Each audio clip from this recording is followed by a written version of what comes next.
चलिए जानते हैं आज की देश और दुनिया की सिलेक्टेड काम की और महत्वपूर्ण 25 बड़ी खबरों को सिर्फ 5 मिनट में। पर अभी तक आपने इस चैनल को सब्सक्राइब नहीं किया है तो सब्सक्राइब कर दें। गृह मंत्री अमित शाह ने कांग्रेस पर निशाना साधते हुए कहा कि उनकी पुरानी पॉलिसी हमेशा से झगड़ा कराओ और राज करो वाली रही है। समाजवादी पार्टी के अध्यक्ष अखिलेश यादव ने अग्निवीर योजना को लेकर बड़ा बयान दिया और कहा कि उनकी सरकार बनी तो इस योजना को हमेशा के लिए खत्म कर दिया जाएगा। आम आदमी पार्टी के नेता सौरभ भारद्वाज ने दिल्ली में भाजपा सरकार पर आरोप लगाया कि वहां खुलेआम सूखे नशे और अवैध शराब की बिक्री हो रही है। उन्होंने यह भी कहा कि तस्करों को सरकारी संरक्षण मिल रहा है और दिल्ली पुलिस व उपराज्यपाल की भूमिका पर भी सवाल उठाए। कांग्रेस सांसद राहुल गांधी ने गुजरात की भाजपा सरकार पर दलित और आदिवासी समाज के खिलाफ बढ़ते भेदभाव और अत्याचार का आरोप लगाया। उन्होंने ऊना कांड के पीड़ितों के साथ खड़े रहने और न्याय मिलने तक आवाज उठाने की बात कही। केंद्र सरकार ने ईंधन संकट को देखते हुए बड़ा फैसला लिया है। अब पेट्रोल पंप पर भी राशन वाला केरोसिन मिलेगा। इसके लिए सरकार ने नियमों में डील देते हुए 60 दिनों के लिए पेट्रोल पंपों के जरिए केरोसिन बेचने की अनुमति दी है। आपके राष्ट्रीय संयोजक अरविंद केजरीवाल ने कहा कि उनकी सरकार जनता के साथ मिलकर नशे के खिलाफ सख्त लड़ाई लड़ रही है और पंजाब में पुराने समय की सरकारों को लोग भूले नहीं हैं। कांग्रेस नेता अधीर रंजन चौधरी ने कहा कि लड़ना उनकी आदत है और उन्होंने अपनी जिंदगी का बड़ा हिस्सा संघर्ष करते हुए ही बिताया है। उत्तर प्रदेश के मुख्यमंत्री योगी आदित्यनाथ ने कहा कि वे आस्था में विश्वास रखते हैं लेकिन अंधविश्वास को बिल्कुल नहीं मानते। ईरान से जुड़े तनाव के बीच पाकिस्तान की राजधानी इस्लामाबाद में सऊदी अरब, तुर्की और मिस्र के विदेश मंत्रियों की बैठक शुरू हुई जिसमें हालात पर चर्चा हो रही है। दादरी में रैली के बाद अखिलेश यादव ने फिर कहा कि यूपी के लोग चाहते हैं कि भाजपा सत्ता से हटे। दिल्ली के मंत्री और भाजपा नेता मनजिंदर सिंह सिरसा ने पंजाब की आम आदमी पार्टी सरकार और मुख्यमंत्री भगवंत मान पर हमला करते हुए कहा कि जमीन पर काम कुछ नहीं हो रहा, सिर्फ प्रचार पर पैसा खर्च किया जा रहा है।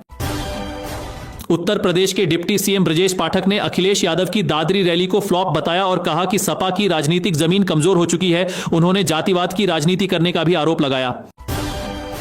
पंजाब कैबिनेट ने मुख्यमंत्री मावान धियां सत्कार योजना को मंजूरी दी है। इसके तहत 18 साल से ऊपर की सामान्य वर्ग की महिलाओं को हर महीने 1000 रुपए और अनुसूचित जाति की महिलाओं को 1500 रुपए मिलेंगे। यह पैसा अप्रैल से सीधे बैंक खाते में आएगा। एक बार फिर अखिलेश यादव ने कहा कि अगर यूपी में उनकी सरकार बनती है तो झूठे मुकदमों को वापस लिया जाएगा, साथ ही महिलाओं की सुरक्षा मजबूत की जाएगी और सम्मान समृद्धि योजना के तहत माताओं बहनों को 40,000 रुपए देने का वादा किया गया।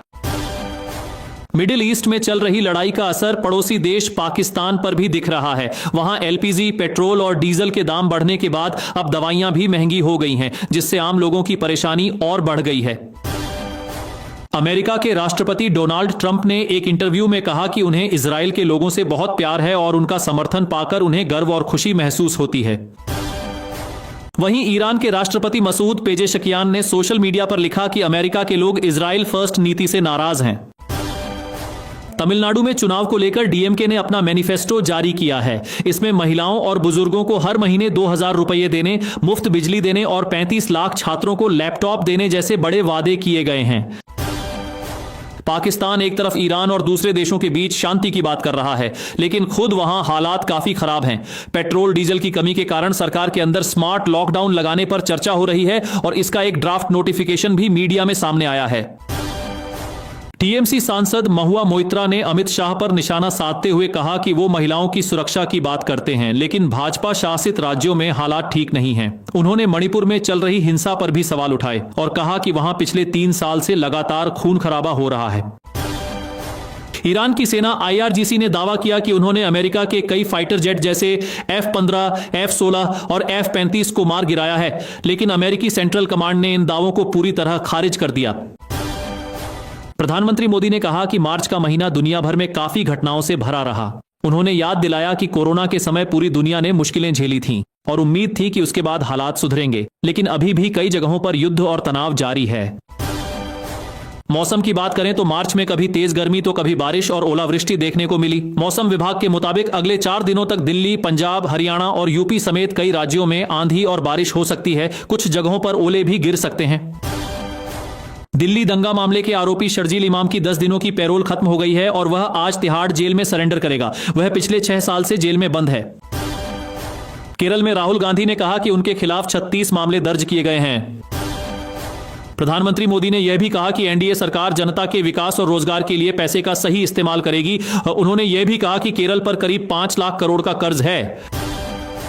सपा सांसद इकरा हसन ने कहा कि उन्हें चुनाव में हिंदुओं और मुसलमानों दोनों का समर्थन मिला और इसी वजह से वे जीत पाईं।